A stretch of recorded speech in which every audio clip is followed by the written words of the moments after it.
Olá, você está servido? Porque o prato do dia hoje é intestino em cápsulas. Eu comecei a preparar esse vídeo pensando já começar a falar diretamente de intestino preso. Mas aí, como eu sou professora de gastroenterologia, não posso escapar, né, de querer explicar do começo como funciona o intestino e como onde de verdade podem entrar os laxantes e os probióticos. Eu sou a doutora Ana Ruth, gastroenterologista e hepatologista, há mais de 35 anos cuidando da saúde dos meus pacientes. Se você se interessa por esse conteúdo, já ativa o sininho para receber as nossas notificações, tá? Clica no gostei para o algoritmo entender que saúde séria importa, ok? E se inscreve no canal. Bom, vamos lá, vamos começar falando de digestão. Então, onde começa a digestão? A digestão começa na boca, tá? Então, aqui na boca, nós já vamos ter a ação física dos dentes triturando esses alimentos, né? Vai começar a ser triturados. Vai ter uma ação de temperatura também, que é uma ação física também, de ajustar a temperatura desse alimento à temperatura do teu corpo. E tem ainda a ação de umidificar com a saliva, umidificar bem esses alimentos. Além disso, gente, na saliva você já tem uma ação enzimática muito importante, que é da amilase salivar, que ali já inicia a quebra do amido, ok? Então, não se deve queimar a etapa da digestão da boca, tá? A gente deve deixar acontecer bem feita essa etapa, né? Até porque isso também ajuda a emagrecer, tá ok? A sensação de saciedade vem ainda com o alimento na boca, sem que você precise ingerir tanto alimento. Então, vamos continuar. Esse alimento vai chegar no estômago. O que você vai ter no estômago? No estômago você vai ter o ácido e a pepsina, as principais coisas que vão acontecer ali. Essas duas substâncias, elas desmontam as proteínas e começam a formação do quimo. No duodeno, né, chega um bile que emulsiona gorduras e chega o suco pancreático, né? Chegam as enzimas pancreáticas, a lipase, a amilase e as proteases. Então, nessa fase ali, você vai ter uma quebra importante, né, desses alimentos, desses nutrientes para serem absorvidos. E aqui começa o grosso do trabalho fino, ou seja, no jejum e no ilho, que são as outras porções do intestino delgado, vai ocorrer a absorção de grande parte dos nutrientes. Aí vai entrar glicose, aminoácidos, ácidos graxos, vitaminas e minerais. O que sobra? Fibras, água e eletrólitos vão passar e vão atingir o cólon. No cólon, que é o intestino grosso, dois serviços importantes acontecem aí. Primeiro, reabsorção de água e sais. Segundo, fermentação bacteriana das fibras, formando ácidos graxos de cadeia curta, como o butirato. Esses ácidos graxos, eles nutrem o próprio cólon, ajudam a manter a barreira intestinal, modulam o pH e influenciam na motilidade e na saciedade também, ok? O trânsito intestinal, ele é coordenado, né, por ondas peristálticas e alguns reflexos. Vou dar exemplo de um reflexo aqui que todo mundo conhece. É o reflexo gastrocólico. Então, quando você come, que o alimento chega no teu estômago, é como se o teu intestino acordasse. Ele desperta o intestino. Aquilo é um reflexo. E esse é chamado de reflexo gastrocólico. E aí o que acontece? Quando o reto enche, né, daquelas sobras que passaram, que formaram o bolo fecal, o cérebro vai receber uma mensagem de urgência.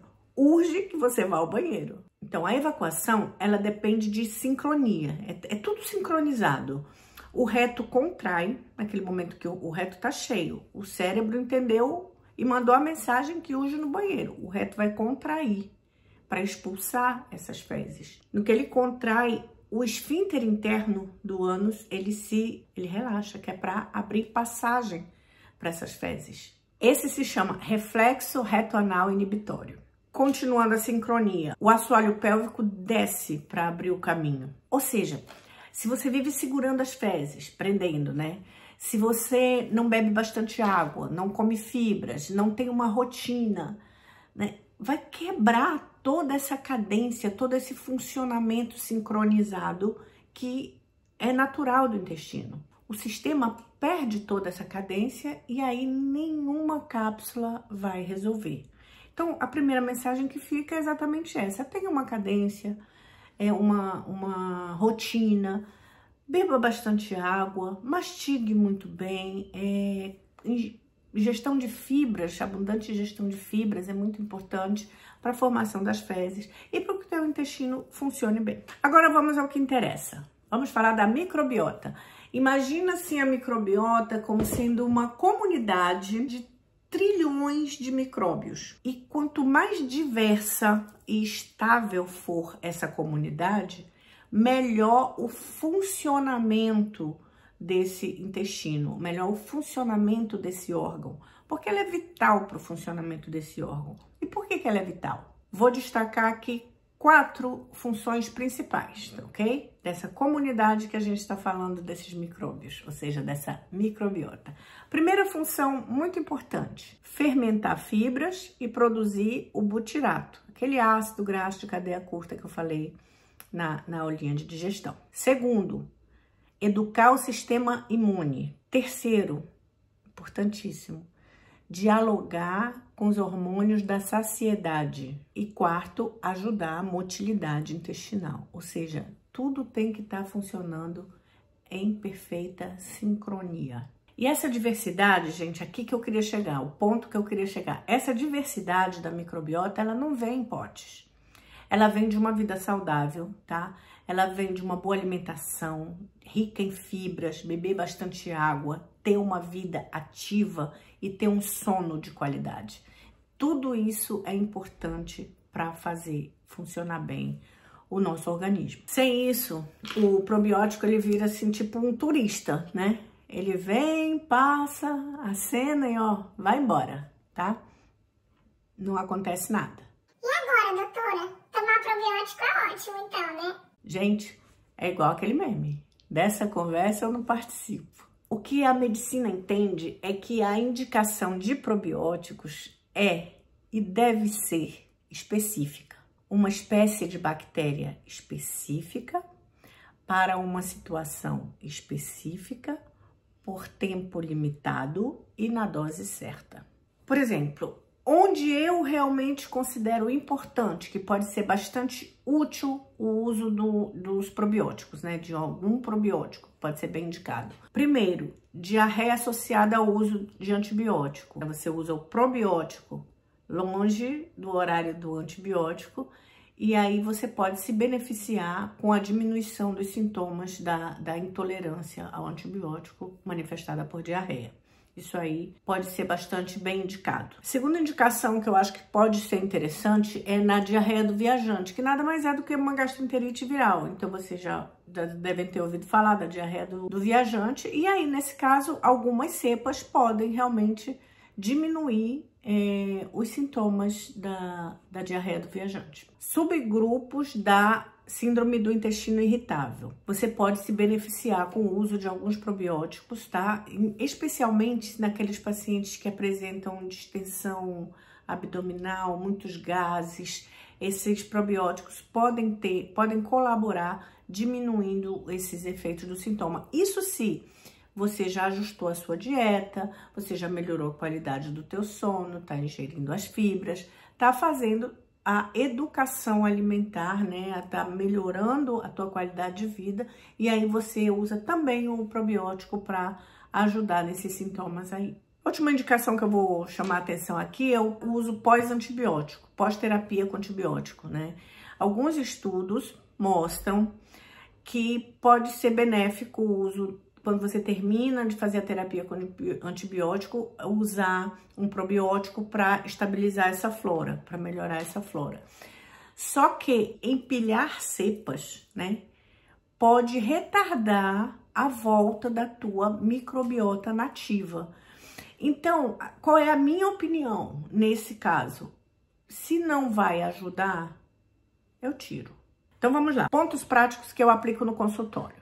Vamos analisar cepa, motivo, dose e tempo, ok? Na minha opinião, sem essa equação, sem deixar muito claro isso, é só gasto desnecessário. Claro que de vez em quando tomar iogurtes com lactobacilos fermentados pode até fazer bem, você pode se sentir bem, mas usar isso como regra, como se isso fosse que estivesse salvando o teu funcionamento, a tua microbiota, a tua flora, não, aí é furada. Gente, eu não sei se essa frase vem clara para vocês, mas excesso não acumula benefício, ou seja, você usar altas doses por tempo muito prolongado não vai acumular benefício. O que o organismo não vai usar, ele vai eliminar. E agora, para finalizar, vamos falar sobre laxantes. Porque sobre o uso do laxante, tanto mora o exagero quanto o medo injustificado. Então, é importante ter um equilíbrio, né? Eu começo sempre pela base. Se você quer ter um intestino que funciona bem, bebe bastante água, come bastante fibra, né? E aí eu vou lembrar também do psyllium, que a gente já falou aqui, né? Ingerir água antes também e manter uma atividade física. Essa é a base, ok? Para muita gente, só isso já regulariza o volume e forma das fezes e regulariza o ritmo. Pronto. Quando a base está montada, aí eu uso uma fórmula bem simples. Se o padrão é de fezes ressecadas, que são aquelas bolinhas, eu não sei se vocês já viram uma escala chamada de Bristol, e aí aquelas bolinhas, elas são fezes ressecadas, Bristol 1 e 2, ou evacuação muito infrequente, né? Aí eu já associo um osmótico. Os osmóticos, eles puxam água para dentro do intestino e amaciam as fezes. O PEG Macrogol é um dos mais bem tolerados para uso contínuo. A lactulose também funciona, mas eles costumam dar gases, estufamento em algumas pessoas, podem dar. O leite de magnésio, ele pode ajudar pontualmente, mas tem que ter muita cautela para o uso em idosos e em pacientes que têm problema de função renal. Ok? A ideia é titular a dose, é tateando mesmo, até você chegar numa evacuação confortável, sem diarreia. Agora, quando a queixa, aquela sensação de vontade que não desce, esforço, atraso de ir ao banheiro, ou aquela sensação de travar mesmo, quando você tenta ir fazer cocô e não sai. E esse travado, às vezes, é mesmo com fezes macias, o intestino realmente trava. Nesses casos, eu deixo um estimulante como resgate, por exemplo, o Bisacodil ou o Sene, mas isso em ciclos curtos ou então assim 2 a 3 vezes por semana. Eles aumentam a peristalse, aumentam a secreção, aí podem ser úteis para destravar, mas não para substituir a qualidade de uma rotina saudável. Então, gente, não é a questão de ficar dependente por si só, não é só isso. É questão de você não procurar ajustar a tua rotina porque se confia no uso dessas substâncias para poder fazer teu intestino funcionar. No fim, o recado é simples. Intestino precisa de ritmo, horário, água, fibra distribuída ao longo do dia, movimento e sono decente. Probiótico ajuda quando tem motivo claro, ou seja, cepa certa, no tempo certo, na dose certa. Sem isso, vira gasto. E sobre laxante, laxante é uma ferramenta e não um atalho.